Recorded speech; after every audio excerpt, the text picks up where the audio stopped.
अस्सलामु अलैकुम बच्चों। आज हम छठी जमात का सबक नंबर 12 इस सबक का मुताला करेंगे। सबक का नाम है जादूगरों का इलेक्शन। इसके मुसन्निफ का नाम है कृष्णचंद्र।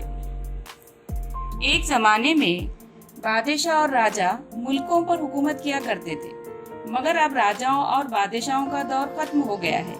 अब अवाम खुद अपने नुमाइंदे चुनते हैं। ये नुमाइंदे मिलकर हुकूमत चलाते और अवाम के मसाइल हल करते हैं। नुमाइंदे चुनने के इस अमल को इंतखाब या इलेक्शन कहा जाता है। अवाम को चाहिए कि वो सोच समझकर अपने नुमाइंदे मुंतखब करे। आपने देखा होगा कि इलेक्शन के जमाने में लोग खुले मैदानों में जमा होते हैं, उम्मीदवार अवाम के सामने तकरीर करते हैं और इनसे वोट मांगते हैं। जान पहचान। कृष्णचंद्र उर्दू के अफसाना निगारों में एक इम्तियाजी मुकाम रखते हैं। वो 23 नवंबर सन 1914 को वजीराबाद पाकिस्तान में पैदा हुए। इनकी इब्तिदाई तालीम पूंछ यानी कश्मीर में हुई। सन 1934 में उन्होंने पंजाब यूनिवर्सिटी से अंग्रेजी में एमए किया। कुछ अरसे तक वो लाहौर के ऑल इंडिया रेडियो में खिदमत अंजाम देते रहे। सन 1969 में उन्हें पद्म भूषण का एजाज मिला। कृष्णचंद्र ने नावेल, ड्रामे, मज़ामीन और अफसाने सभी कुछ लिखा, लेकिन वो बुनियादी तौर पर अफसाना निगार थे। शिकस्त, हम वहशी हैं, हवाई किले, एक गधे की सरगश्त और उल्टा दरख्त वगैरह इनके मशहूर किताबों के नाम हैं। इनका इंतकाल सन 8 मार्च 1977 को मुंबई में हुआ। ज़ैल का सबक कृष्णचंद्र के नावेल उल्टा दरख्त से लिया गया है, जिसमें जादूगरों को अवाम से वोट मांगते हुए दिखाया गया है। सामने बहुत से लोग रंग बिरंगी झंडियां हिलाते हुए जा रहे थे। यूसुफ, मोहन और शहजादी भी इन लोगों के पीछे पीछे चलने लगे। मजमुआ जोर जोर से नारे लगा रहा था, अलादीन को वोट दो, अलादीन जिंदाबाद। मजमुआ नारे लगाता, झंडियां हिलाता शहर के एक बड़े चौक में पहुंचा। यूसुफ ने देखा लोग भूखे नजर आ रहे हैं, उनके कपड़े पोसीदा और तार तार हैं, फिर भी वो खुश हैं। यूसुफ ने पूछा, भाई क्या माजरा है? एक आदमी ने हैरत से कहा, सारी दुनिया को मालूम है और तुम्हें मालूम नहीं? आज जादूगरों का इलेक्शन है। वो देखो, सामने अलादीन अपना चिराग हाथ में लिए इलेक्शन लड़ रहा है। यूसुफ ने देखा वाकई बड़े बड़े रंगारंग झंडों के दरमियान अलादीन खड़ा तकरीर कर रहा है। भाइयों और बहनों, मैं भी तुम्हारी तरह एक मामूली आदमी हूँ। मैं एक दर्जी का बेटा हूँ। मैं तुम्हारे दुख दर्द पहचानता हूँ। मुझे मालूम है तुम लोग भूखे हो, तुम्हारे जिस्म पर कपड़े नहीं, बच्चों के लिए तालीम नहीं है। पिछली हुकूमत ने तुम्हारे लिए कुछ नहीं किया, मगर वो सोने के देव की हुकूमत थी। मैं अपने जादू के चिराग की मदद से तुम्हारे लिए हर तरह के ऐश का सामान मुहैया करूँगा। देखो मेरे जादू के चिराग के करिश्मे। ये कहकर अलादीन ने चिराग को अपनी हथेली से रगड़ा। फौरन एक जीन हवा में उड़ता हुआ नजर आया और कहने लगा, अलादीन क्या हुक्म है? अलादीन ने कहा, मैं शहर के बेघर लोगों के लिए आलीशान महल बनाना चाहता हूँ। जरा एक महल तो लाके दिखाओ। जीन गायब हो गया। दूसरे लम्हे वही जीन अपने हाथ पर एक आलीशान 7 मंजिलों वाला चमकता हुआ महल लिए हाजिर हुआ। लोगों की निगाहें इस खूबसूरत महल की तरफ खींची चली गई। महल के दरवाजे खुले थे, खिड़कियां खुली थी। महल के अंदर रोशनियां जगमग जगमग कर रही थी। खूबसूरत कालीन और सोफे बिछे थे। मेजों पर तरह तरह के फल चुने हुए थे। पुलाव, मतंजन, जर्दे, खौरमे, तरह तरह की सब्जियां, फालूदे, फिरनियां, शरबत, आइसक्रीम घूमती हुई मेजों पर रखी हुई लोगों को नजर आ रही थी। लोगों की राल टपकने लगी। लाखों लोगों से आवाज आई, अलादीन को वोट दो, अलादीन जिंदाबाद। एक वोट, एक मुल्क, एक अलादीन, एक चिराग। एकाएक अलादीन ने ताली बजाई। जीन अपने महल से गायब हो गया। अलादीन ने कहा, पहले मुझे वोट दो, फिर ये महल तुम्हें मिलेगा। लोग धड़ाधड़ वोट देने के लिए जाने लगे। यकायक दूसरी तरफ से आवाज आई, लोगों बेवकूफ न बनो, ये अलादीन दर्जी का बेटा तुम्हें बेवकूफ बना रहा है। असली जादू तो मेरे पास है। जादू की टोपी, सुलेमानी टोपी। मजमुआ दूसरी तरफ पलट पड़ा, जहाँ एक बहुत बड़े बैंड बाजे के साथ एक बहुत बड़े चबूतरे पर 2 दर्जन लाउड स्पीकरों के सामने एक जादूगर सुलेमानी टोपी हाथ में लिए तकरीर कर रहा था। यूसुफ, मोहन और शहजादी भी उधर चले गए। वो कह रहा था, अलादीन ठग है, इसे हरगिज वोट न देना। अलादीन का चिराग पुराना हो चुका है, इसका जीन भी बूढ़ा हो चुका है। इतने दिनों में वो तुम्हारे लिए कुछ नहीं कर सका, अब क्या करेगा? अब के तुम मुझे वोट दो क्योंकि मेरे पास सुलेमानी टोपी है। मोहन ने कहा, इस टोपी में क्या खास बात है? मुझे तो सीधी सादी सफेद रंग की टोपी दिखाई देती है। जादूगर ने मोहन की बात सुन ली। वो वहीं चबूतरे से चिल्लाकर बोला, ये कोई मामूली टोपी नहीं है, इसे पहनकर आदमी यूं गायब हो जाता है जैसे गधे के सर से सींग।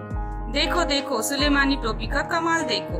ये कहकर जादूगर ने सुलेमानी टोपी पहन ली और मजमुए के सामने से गायब हो गया। अब सिर्फ इसकी आवाज आ रही थी। देखा, ये सुलेमानी टोपी का कमाल। जादूगर ने सर से टोपी उतार दी। अब वो लोगों को नजर आने लगा। इस टोपी को पहनकर आदमी गायब हो सकता है, जहाँ चाहे घूम सकता है, वो सारी दुनिया की सैर कर सकता है, वो जहाँ चाहे बगैर टिकट के जा सकता है और इसे कोई टोकने वाला नहीं। इस टोपी को पहनकर आदमी बड़े बड़े राज मालूम कर सकता है। इस टोपी को पहनकर आदमी वजीर बन सकता है, नौकरी हासिल कर सकता है। ये सुलेमानी टोपी है, इसके सामने अलादीन का चिराग बिल्कुल हीच है। इसे रगड़ने की जरूरत नहीं, किसी जिन को बुलाने की जरूरत नहीं, बस इसे सर पर पहन लीजिए, आपके सब काम पूरे हो जाएंगे।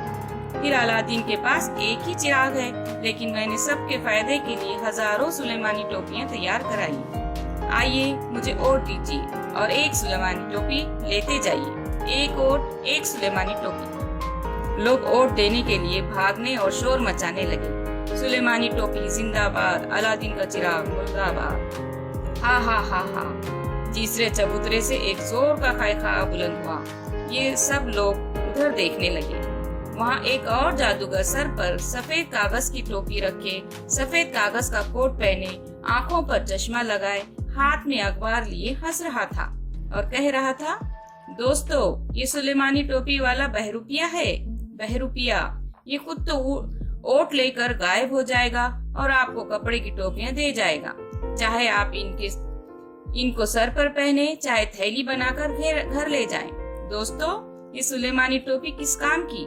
गायब होकर आप क्या करेंगे? अगर आपको इस जादू की दुनिया में रहना है तो सच्चा जादू तलाश करने की कोशिश कीजिए और सच्चे जादूगरों को अपना बादशाह बनाइए। मुझे देखिए, मेरा जादू किसी को गायब नहीं करता, कोई हवाई महल नहीं दिखाता। मैं अभी आपके सामने वो चीज रखता हूँ जिसकी आपको जरूरत है। जादूगर ने उंगली से एक आदमी की तरफ इशारा किया। कहो, तुम क्या चाहते हो? उस आदमी ने कहा, मुझे अपनी जमीन पर कुआं चाहिए। जादूगर ने अपने चबूतरे पर पड़े कागज के अंबार में से एक बड़ा सा कागज निकाला और उस पर कुछ मंत्र पढ़कर फूंका। इस आदमी को दिया।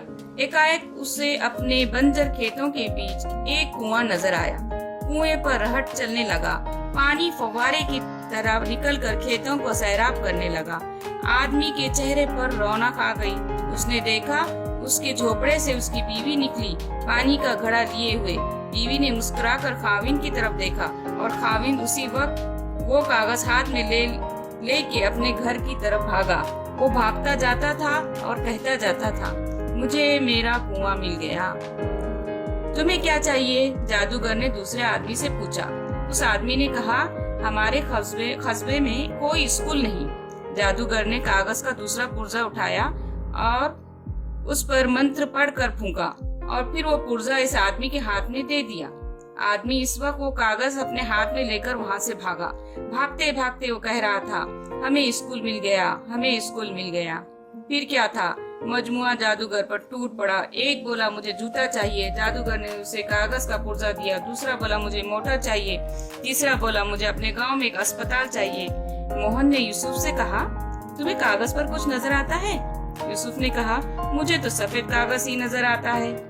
मोहन ने कहा, मुमकिन है इन लोगों को कुछ नजर आता है।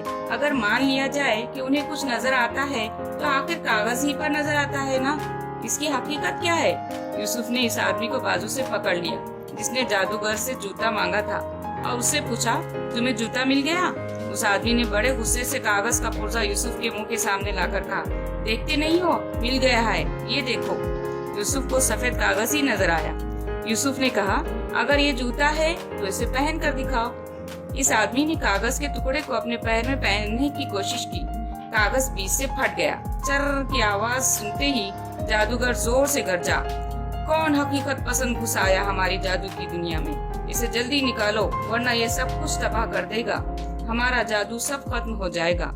इतना सुनते ही अलादीन, चिराग वाला, सुलेमानी टोपी वाला, जादू के कागज वाला और उनके हिमायती यूसुफ, मोहन और शहजादी के पीछे भागने लगे। वो तो खैर हुई कि यूसुफ ने बड़ी चालाकी से काम लिया। उसने जल्दी से सुलेमानी टोपियों के बंडल से 3 टोपियां निकाली और उन्हें पहनकर तीनों मजमुए के बीच से गायब हो गए। इस सबक के अल्फाज माने हैं। पहला है बोसीदा यानी पुराना, तार तार फटा हुआ, मंतजन खट मीठा पुलाव, बहरूपिया भेस बदलने वाला मक्कार फरेबी, हिमायती तरफदारी करने वाला साथ देने वाला, ऐश आराम मुहैया करना, हाजिर करना, तैयार करना, हीच कम कीमत बेहैसियत, चेहरे पर रौनक आना, चेहरा खुशी से खिल जाना।